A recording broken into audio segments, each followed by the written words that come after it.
For the last 24 hours or so, I've been having a play with this brand new lens. This is the Panasonic Lumix S 35mm f1.8. And this completes the set that Panasonic have been working on for a while. We've already got a 24, a 50 and an 85mm, all f1.8, all very similar sizes and weights. And now we've got the 35mm to complete the set. Now this lens weighs just 295 grams, so it's nice and light. It's 73.6mm by 82mm in size, and the front filter thread is the same as the other lenses we've seen as well, which is 67mm. Now this is dust and splash resistant, and it also works down to about -10 degrees Celsius, so it can deal with some pretty hardy usage. Now it's definitely not -10 degrees Celsius here today, but we have got some nice autumnal colour coming through, so I'm going to start getting shooting to see what this can do. Just got to find the right autumnal leaf. I've just been getting some pictures of some bees and some bugs on these plants here because they're so nicely backlit. And the minimum focusing distance of this 35mm is like 0.24 meters, so you can actually get nice and close. Now, you're not often going to be doing macro with like a 35mm, especially of insects, but it's nice to have that little bit of flexibility. Now, inside the lens, we've got 11 elements in 9 groups, 3 of which are spherical lenses and 3 of them are extreme dynamic lenses. All of that is there to basically give you the best image quality possible, get rid of any distortion, calm down any aberration, and make sure that the images coming through are nice and high resolution. Now, to test that out, today I am shooting on the S1R, which is obviously a nice high megapixel camera, so any flaws in the lens will see them. But from what I can see so far, all the images are coming back nice and sharp. And I actually had a little play with this yesterday, just as the sun went down, and I got a few, leaves and plants and things like that. And I was actually really impressed at just how sharp this 35mm is. Let's find some more autumn. I've already touched on the size of this lens, but I want to bring it back to that. Now, without this lens hood on, it's actually really nice and light, nice and compact, easy to walk around with for doing like street photography. Now, the size of this lens is really important because if you compare it alongside the 24 and the 50 and the 85, as I've already said, they're all basically the same.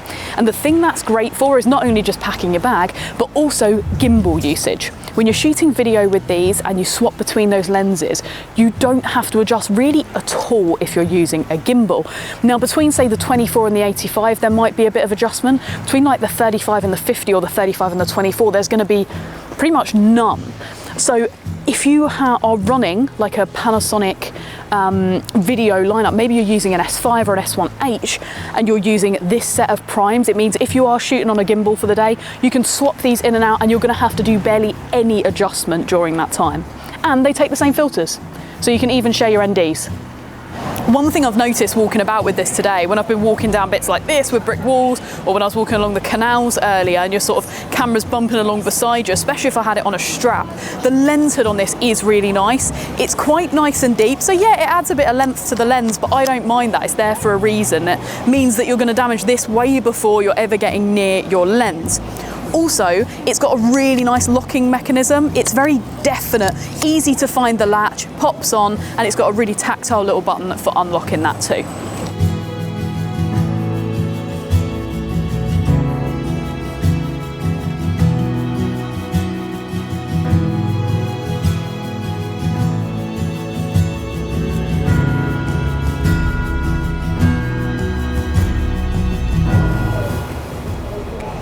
How lovely.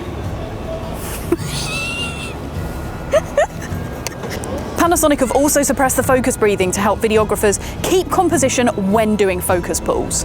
Inside we have a linear focus motor for fast and high precision AF. This allows us to track subjects easily, even when they are moving towards us. Now, unfortunately, Panasonic do use contrast detect rather than phase detect AF. So I would say that it's not always the quickest. The S1R, it's a lumpy camera. It delivers incredible shots, but it isn't the quickest on autofocus. However, the lens definitely isn't the thing that's been slowing it down. It is the autofocus system within the S1R, which is completely usable, but for street photography, I'd like it to be a little bit quicker. I'm so happy with how sharp these images come out. Hopefully you are too. But if you've got any further questions or you need some more information about the 35mm, feel free to stick a comment below. We'll try our best to get back to you with any information that you could need. And of course, if you've decided that you want to add this to your 24 and your 50 and your 85 that you already have, or maybe start collecting this little group of prime lenses to go with your Panasonic, then you can always pop onto the website. We've got a ton of info on there, and I'll pop a link in the description so you can make a pre-order if it's tickled your fancy. But for now, a massive thank you for tuning in, and I hope you join me again soon for some more videos from Wex Photo Video.